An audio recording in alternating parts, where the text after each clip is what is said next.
arma virumque cano Troiae qui primus aboris. Italia fato profugus lavinia juvenit, litora multu ille terris iactatus et alto. Salut Amiki, ici Faunefos. Et aujourd'hui, on se retrouve pour parler de Titus, successeur de Vespasien, et apparemment un super bon empereur, si l'on en croit Suétone. Du coup, je vais mettre un petit trigger warning, ne regardez pas cette vidéo si vous avez peur d'être jaloux des Romains qui vivaient du temps de Titus. Enfin, normalement, vous ne resterez pas jaloux trop longtemps si vous êtes une femme, une personne queer, une personne qui parle mal latin, une personne juive. Bon, ok, je vous l'accorde, c'est mieux d'être privilégié pour profiter des joies de son règne.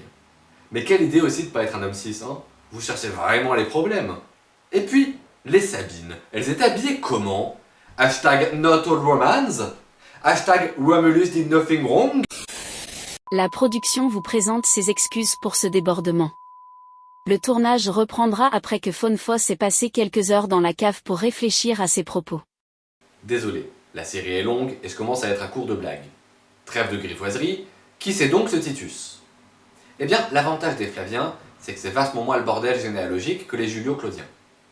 Titus, c'est le fils de Vespasien et de l'épouse de Vespasien, Flavia Domitilla. Il naît en 39 sous le règne de Caligula, donc il est adulte quand son père officie dans l'armée sous le règne de Néron.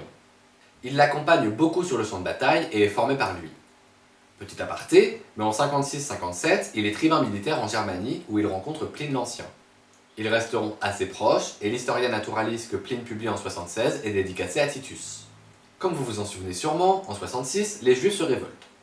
En 68, Vespasien arrête ses opérations militaires pour se concentrer sur la politique à Rome. Et d'abord, Vespasien envoie Titus prêter allégeance à Galba, qui meurt alors que celui-ci est toujours en route.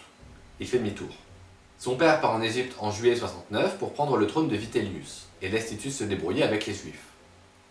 Et se débrouiller, il le fait plutôt bien.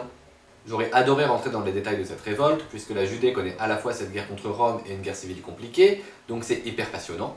Mais on n'a pas le temps, on en parlera peut-être dans une prochaine vidéo. Ce qui compte, c'est qu'en 70, Jérusalem est assiégée et tombe en à peu près 4 mois. Ce n'est pas très long. En revanche, la prise de la ville est assez violente. Le siège s'achève donc sur la destruction du second temple de Salomon. Pour la culture G, le premier est détruit en 586 avant notre ère par Nabuchodonosor II, roi de l'empire néo-babylonien. La prise de Jérusalem est d'ailleurs représentée sur l'arc de triomphe construit en l'honneur de Titus, qui reste encore un an en Judée et laissera son second écraser les dernières poches de résistance jusqu'en 74. Suétone nous raconte que le cheval de Titus aurait été tué pendant une bataille, il aurait sauté sur le cheval d'un cavalier mort avant que le sien ne s'effondre. Avec des actions aussi stylées, Titus est logiquement très populaire auprès de ses soldats.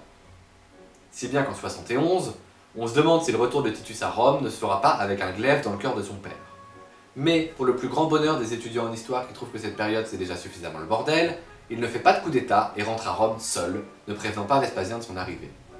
Il déboule devant lui en disant « Veni, pater, veni ».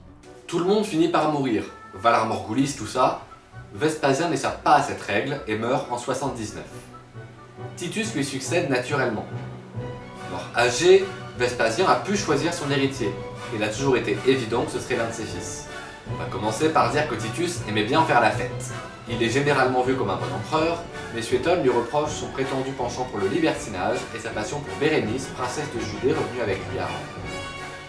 Et si vous vous demandez comment on peut finir par sortir avec la princesse du peuple dont on vient d'écraser la révolte, je vais vous répondre que je vous avais bien dit que cette guerre était compliquée. Bérénice en fait était liée au parti pro-romain. Cependant, comme aimer une princesse étrangère ça fait mauvais genre et ça rappelle un peu trop Marc-Antoine et Cléopâtre, Titus renvoie à contre-cœur Bérénice en Judée. Si les Romains avaient un peu peur d'un nouveau Néron, le sacrifice de son amour pour son peuple rassure tout le monde, et le règne de Titus se passe très bien. Comme d'habitude, un exemple non exhaustif des lois qu'il a promulguées. Depuis Tibère, chaque privilège accordé par un empereur devait être confirmé par son successeur. Titus confirme d'un seul édit tous les privilèges accordés par son père. Il considérait avoir perdu sa journée, diem perdidi, c'est de là que vient l'expression, s'il ne distribuait aucune grâce et dit à ses amis que Non opportere quemquam a semone principis tristem. C'est sous le règne de Titus qu'on inaugure avec un spectacle somptueux l'amphithéâtre flavien commencé par son père. On ne peut cependant pas dire que le règne de Titus soit de tout repos, puisqu'en 3 ans, 3 catastrophes se produisent. L'éruption du Vésuve qui détruit Pompéi et Herculanum en 79, un incendie qui dure 3 jours en 80, et une grande épidémie. À chacune de ces crises, Titus réagit bien, en priorisant la sécurité des populations. Il meurt en 81 d'une fièvre particulièrement grave, à 41 ans, plutôt jeune pour l'époque. Il aurait dit au premier sursaut de la maladie « Il se plaignait beaucoup que la vie lui fût injustement enlevée, ajoutant qu'il n'avait qu'une seule action à se reprocher. Et oui, je reste en français parce qu'en latin ça aurait été un désastre. » On ne sait toujours pas de quel acte il parlait. Et on va se quitter sur ce mystère. Dans le prochain épisode, qui sera le dernier, on parlera de son frère et successeur Domitien, dont le règne va se passer un peu moins bien et mettre fin à la brève mais prospère dynastie flavienne. Portez-vous bien, n'attrapez pas la fièvre, et c'est pas bien d'être méchant.